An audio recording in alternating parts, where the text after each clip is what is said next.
wonderful. Thank you.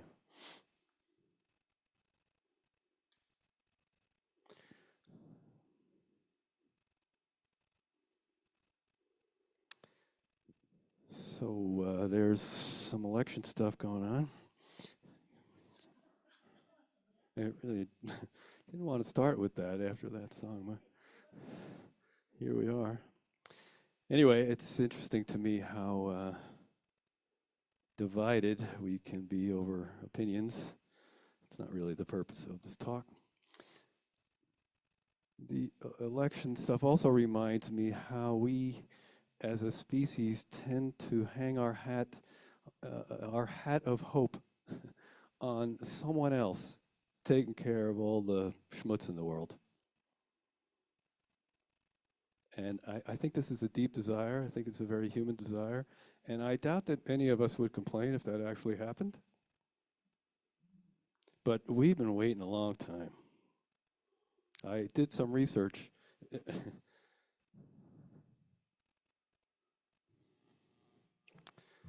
Certainly, this deep desire shows up in almost all religions. In fact, every religion I've ever studied.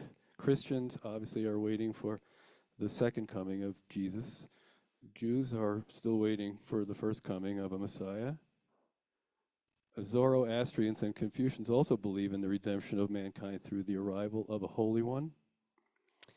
Hindus await Shiva, who will remove death from their lives.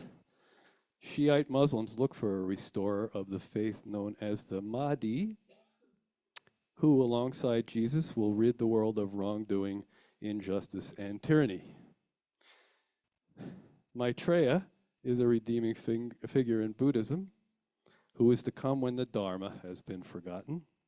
And Native Americans await the return of the white buffalo woman. We're all waiting for somebody. I think about that last one, Native Americans, and I think about the warriors, not the warriors, but the warriors in the tribe. And they may very well have been waiting for the return of the white buffalo woman. And I'm sure they respected their chiefs.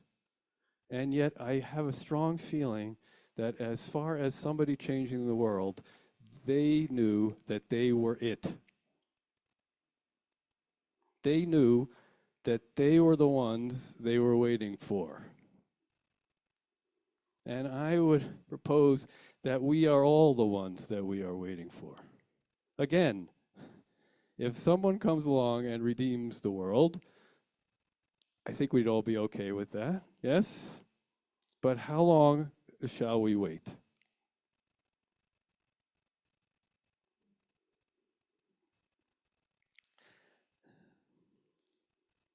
You know, the warriors in a Native American tribe knew they were the ones who upheld the principles of the tribe. They were the ones who took up the mantle to protect those principles as well as protecting the people. Yes? They knew again. They were the ones they were waiting for, and so are we. And one of the things I like best about Unity and Unity's principles is that our principles put the responsibility for bettering the world squarely where it belongs, on you and me. Every week we sing, "Let there be peace on earth," and not let it begin with the president. It doesn't even flow musically. Right? Who does it begin with?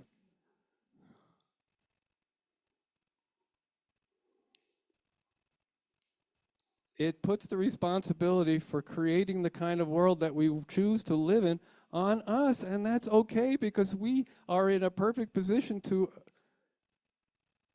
grab that responsibility and run with it because we have the ability through consciousness to change the world. Do we believe that? And I have a feeling you believe that because you're here.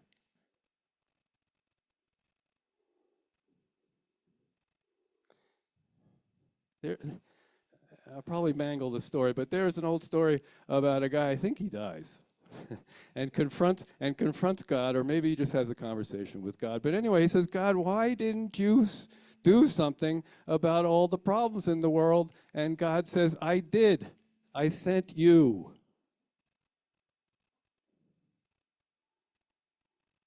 I love that story. And that is, again, that is unity principles, or I believe, in a nutshell, right? You and I can meet that responsibility because we are the ones we've been waiting for. Because we're each the full expression of God. God shows up in its or his or her fullness every time you shine your light.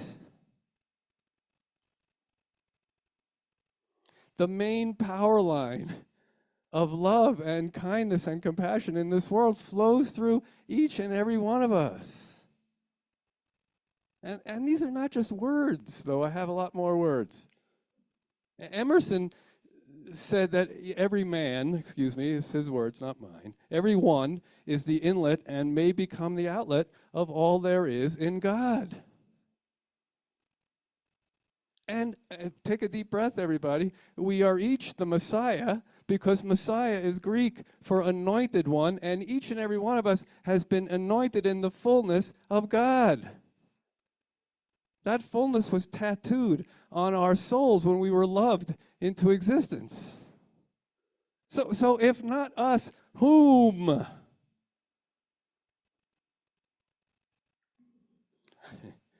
Don't know. I even got the grammar right. And Emerson, that line reminds us of what our job is in that, because we are each the inlet, may become the outlet. We have to let it out. Because love and kindness and all the things that I believe will redeem the world only get into this world through you and me. And it seems like a heavy responsibility, yes? And it seems easier to wait for someone else to do it, yes? Well, maybe easier is not the way to go. And we don't have to lead nations in order to do that. The redemption of the world happens one moment, one act of kindness, one act of love at a time, and we are all capable of doing that, are we not? It's a hard question to answer, are we not? Aren't we? Same thing. Same thing, but I tricked you into thinking it was an easier question to answer. Yes, one choice at a time. We change the world, folks, every single time we choose to shine our light, especially when things seem bleak or things seem challenging, or we don't feel well, or we're concerned about someone. Every time we look at that, feel that, and choose love or kindness or compassion or to shine our light, to hold the high watch, we change the world. And I don't know about you, but many moments show up in my day when I am presented with the opportunity to make that choice. How about you? I won't even talk about e-bikes again. We change the world for the better every single time we choose joy or peace or compassion or gratitude in the face of sadness or despair or overwhelm or separation or judgment, though I know none of you ever get into those places. We change the world for the better every single time we realize our head is not a safe place to be and we move into our heart.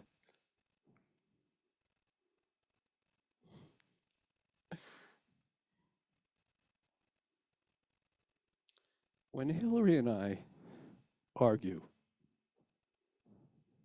which happens, I know that's hard to believe, but it does happen. You believe it because I talk about it almost every week. My first reaction, still to this day, is to expect her to change. I'm waiting for her. I wait for her to get down on her knees and apologize. Thank you for laughing. I wait for her to, humbly say something to me like, "How could I ever dispute you or disagree with you?" I'm waiting for her to admit she's wrong and that she's been wrong for 44 years. The married people in the audience are laughing anyway. We, I'm waiting for her. I forget that I'm the one I'm waiting for, but I have gotten much better. I have gotten way better over the years, I'm happy to say, about remembering that I'm the one I'm waiting for. I'm the one who needs to create peace and harmony and connection and all the things that are missing for me in that moment. I am the one whose nose is running.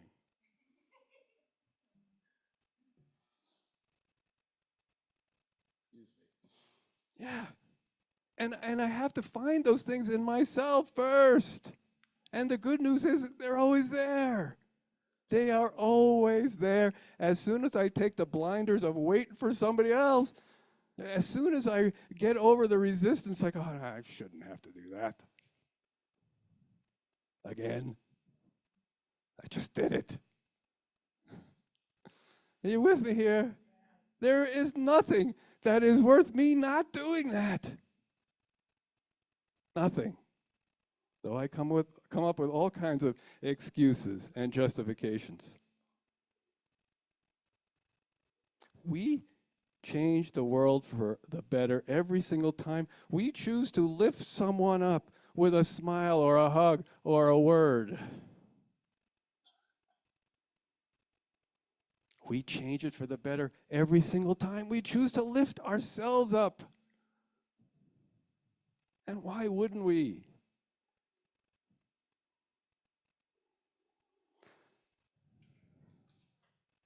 I found this on Facebook. You never really know the true impact you have on those around you. You never know how much someone needed that smile you gave them. You never know how much your kindness turns someone's entire life around. You never know how much someone needed that long hug or deep talk. So don't wait to be kind. Don't wait for someone else to be kind first. Don't wait for better circumstances or for someone else to change. Just be kind. Because you never know how much someone needs it. It's good stuff on Facebook. Just be kind. Just be the love that we are. Because again, this world will be redeemed with kindness, compassion, and love. It doesn't happen any other way.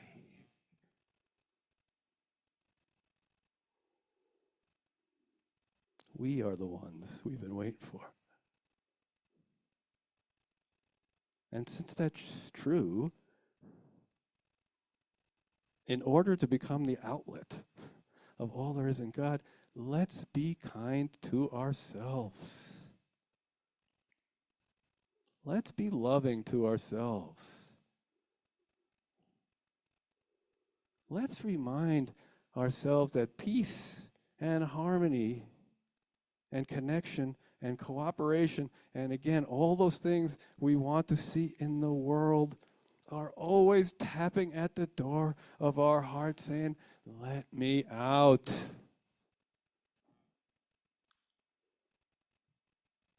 The island of peace in our soul is always beckoning to us, let's go.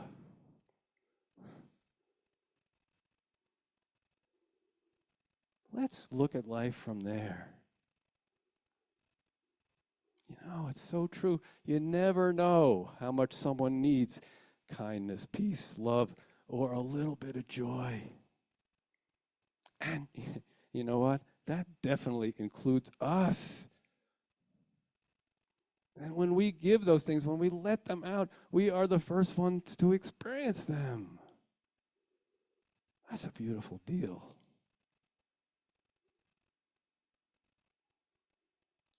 So as I mentioned before, in 5 minutes or so, we're going to be singing a song. Let there be peace on earth, and let it begin with me. Let's really take that in. In fact, let's live that. Let us live that for the next 7 weeks, because that's how long I will not be here. That's what I'll be doing. It's a beautiful intention. We're going to forget, but as Hillary beautifully says, it's okay to forget as long as we remember. We are the ones we've been waiting for. If someone else shows up, it'll be okay. We'll be in a perfect position to help. Yes? And this week is my birthday. I have a famous birthday. Some buildings got bombed on my 45th birthday. It's 23 years later. It's time, folks. It is time for us to open up that outlet and be the love we are. A great way to celebrate my birthday, I think. Let's take that into prayer. Let's close our eyes for a moment.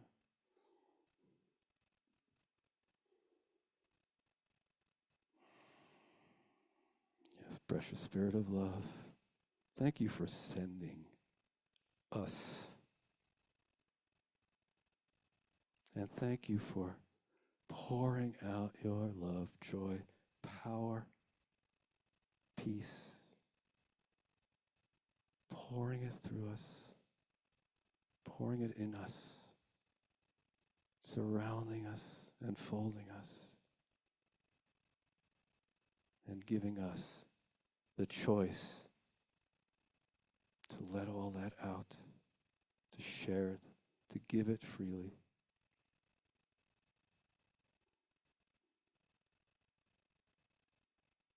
In this moment, perhaps we can see our outlets wide open, and love and kindness, compassion, connection pouring from our hearts, surrounding this beautiful planet. Yes, thank you, God, for this vision of truth. And so it is. Amen.